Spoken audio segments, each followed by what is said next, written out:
नमस्कार साथियों, आज समाजवाद के प्रणेता डॉक्टर राम मनोहर लोहिया जी की पुण्यतिथि है और मैं व्यक्तिगत रूप से यदि आप बात करेंगे तो समाजवाद के प्रणेता डॉक्टर राम मनोहर लोहिया जी को मैं हिंदुस्तान के जितने भी नेता हुए हैं उनमें अन्याय का विरोध करने वाला सबसे मुखर वक्ता मानता हूं और वह डॉक्टर राम मनोहर लोहिया जी थे।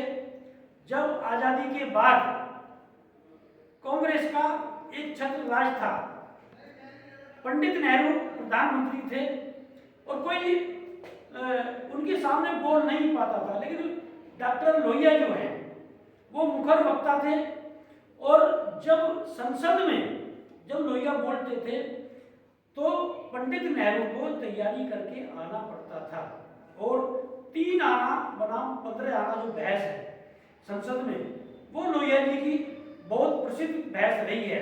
और लोहिया जी ने आरोप लगाया था उस समय पंडित नेहरू पर कि देश की जो जनता है उसे 3 आने पर जो है निर्भर कर दिया गया जीने के लिए और इस देश के प्रधानमंत्री को जो है वो 15 आना चाहिए अपने ऊपर खर्च करने के लिए, मतलब फिजूल खर्ची पर पंडित नेहरू के उस समय जो है लोहिया जी ने आरोप लगाया था और झट से बदलने वाला नट की संज्ञा दी थी पंडित नेहरू को लोहिया जी ने। ये आजादी की बात है। तो लोहिया जी जो थे मैं उनकी समर्पण की बात, उनके त्याग की बात, उनके बलिदान की बात, उनके जुझारूपन की बात, उनका अन्याय करने के विरोध की जो उनकी जो शैली थी उसकी बात करना चाहूँगा। और आज जो नेता अपने को समाजवादी मानते हैं उन्हें डॉक्टर लोहिया पर अध्ययन करना चाहिए, उनके संघर्ष पर अध्ययन करना चाहिए और उन लोगों को ये समझना चाहिए कि समाजवादी जो हुए हैं, जब डॉक्टर लोहिया जी के साथ में मैं पुराने समाजवादियों की भी बात करना चाहूँगा, चाहे लोकनायक जयप्रकाश जी रहे हों, कर्पूरी ठाकुर रहे हों, आचार्य नरेंद्र देव रहे हों और भी जो जितने भी समाजवादी हुए हैं, चाहे वो राज नारायण रहे हों, कपिल देव रहे हों, तो ये जितने भी समाजवादी हुए हैं उनके जीवन पर, उनके संघर्ष पर जो है अध्ययन करना चाहिए। समाजवादी का मतलब सीधा सीधा समर्पण भाव है। ऐसा नहीं कि उस समय के समाजवादी जो है वो कहीं से कमजोर थे या वो कहीं गरीब थे। लोहिया जी तो खुद बढ़िया थे और उनका जो है लोहिया नाम इसलिए पड़ा क्योंकि लोहिया का कारोबार था। राज नारायण विरासत जो है बनारस की रियासत थी, वहां से बिलोंग करते थे। तो इन लोगों ने जो है देश और समाज के लिए सब कुछ जो है वो एक तरह से सारे ऐशो आराम त्याग दिए थे। समर्पण की भावना थी। समाजवादी मैं उसे मानता हूं कि जिसके अंदर समर्पण की भावना हो, जिसके अंदर किसान मजदूर के प्रति, दबे कुचले के प्रति जो है एक काम करने का जज्बा हो कि उनकी पीड़ा को वो समझे, उनकी जरूरत को वो समझे।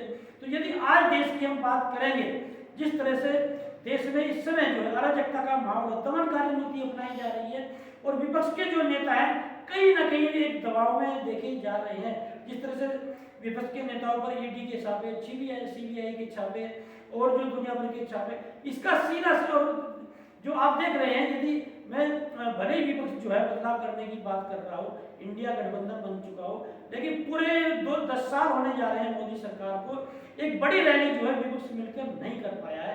एक बड़ा आंदोलन जो है विपक्ष मिलकर नहीं कर पा रहा है, बेरोजगारी पर, महंगाई पर। तो ये जो इस समय विपक्ष के नेताओं को लोहिया जी के संघर्ष को याद करना चाहिए।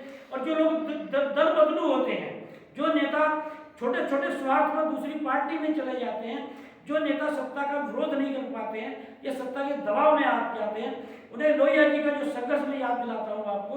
जब लाहौर जेल के बाद में वो आगरा जेल में ये जो भारत छोड़ो आंदोलन छिड़ा और जब गांधी जी के साथ साथ सारे लोग जो है वो गिरफ्तार कर लिए गए थे, तो उसके बाद में गांधी जी और सारे कांग्रेसियों को छोड़ दिया गया था, लेकिन लोकनायक जयप्रकाश जी और डॉक्टर राम मनोहर लोहिया को नहीं छोड़ा गया था। बाद में जयप्रकाश नारायण जी को भी छोड़ दिया गया, लेकिन डॉक्टर राम मनोहर लोहिया से अंग्रेजी हुकूमत इतनी घबराती थी, उन्हें नहीं छोड़ा गया। और जब वो आगरा जेल में जो है उन्हें स्थानांतरित किया गया, आगरा जेल में बनते, उसी समय उनके पिताजी का निधन हो जाता है। ये आज के समाजवादियों को, आज के नेताओं को ये बात बखूबी समझनी चाहिए। और अंग्रेजी हुकूमत जो है उस समय उन्हें पैरोल पर छोड़ना चाहती थी कि अपने पिताजी का अंतिम संस्कार वो करके आए, लेकिन लोहिया जी ने अंग्रेजी हुकूमत से उस समय क्या कहा था कि मैं जिस हुकूमत के खिलाफ खड़ा हुआ हूँ, जिस हुकूमत के खिलाफ लड़ रहा हूँ, उसकी कोई सहानुभूति मुझे नहीं चाहिए। और आज के नेता क्या करते हैं, सरकार के छोटे से लालच में जो है वो सरकार में शामिल हो जाते हैं, छोटे से दबाव में वो घुटने टेक देते हैं। तो आज लोहिया जी के संघर्ष को याद करना पड़ेगा। और लोहिया जी देखिए, लोहिया जी ने एक नारा दिया था कि जब सड़कें शांत हो जाती हैं तो संसद आवारा हो जाती है। और आज विपक्ष पे लोहिया जी का वो नारा सटीक बैठ रहा है। विपक्ष का कई बड़ा आंदोलन देखने को नहीं मिल रहा है और यही वजह से संसद आवारा है। इस संसद की आवारगी को समाजवादी तभी जो है वो दूर कर सकते हैं, तभी बदलाव कर सकते हैं जब लोहिया जी के विचारों को आत्मसात करेंगे। तो साथियों, लोहिया जी के विचारों को आत्मसात करना है, आगे बढ़ना है। जय हिंद, जय भारत।